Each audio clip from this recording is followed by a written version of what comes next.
I beat time check at 4:10. 4:08.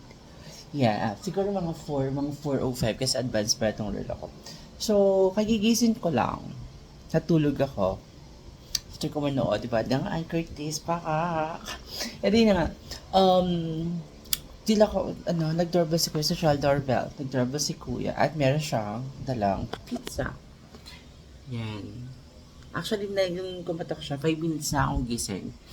Tapos natansya-tansya ko lang yung sarili ko. Sabi ko, gagawa kang sandwich.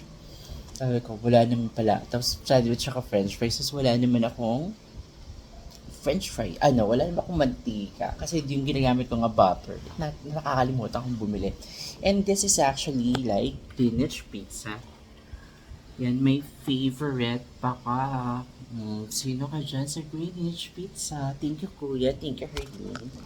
Tapos, yesterday, I finished this all. Gutom. And I have my orange juice. Skip ako ng juice.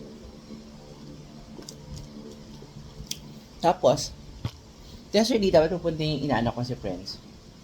Kala ko off niya. Yung palalabas na 7 o'clock. Sabi ko sa kanya, anak, tulog na ako niyan. Sabi ko nga, di ba, papalag ako ng 2 o'clock. Tapos, ayun. Sabi po, tapos darating daw siya 8 or 9 kasi 7 yung labas niya. Sabi ko, naku, tulog na ako talaga niyan. Tapos, ayun. So, hindi na tuloy yung pagpunta na kahapon. Tapos, gusto ko talaga lumabas today. Tamad na tamad ako. Nagkamag ako. Thank you for the pizza. Gusto ko lumabas today. Nga lang. Wala. Tamad ako. Tapos nag-message yung kapalit ni Kuya Ariel sa Tamara. Sama daw ako sa kanila bukas, dinner. Sabi ko, may pasok ako. Ayaw mo ba ngayon? Sabi ko, ayaw mo ba ngayon? Gusto ko lumabas talaga. Sabi niya, wala pa daw siyang handa kasi Monday birthday niya. Sabi ko, sige, magbibideo ako din ako sa Monday. Shoutout kita. Anyway, doon muna ako. For dinner, siguro I'll have na ng pizza and tacos.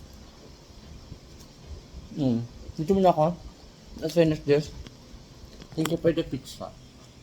Kuya, Hurley? Bakit tamalang ko to? And with my Aunt Curtis. Pakak, Aunt Curtis. Bye. So, Saturday is my off. Punta sana ako ladad. Kaya lang sabi ko, ito lang ako. Natamad ako pero gusto ko lumabas. Gusto kong uminom ng madami. Gusto kong malasing.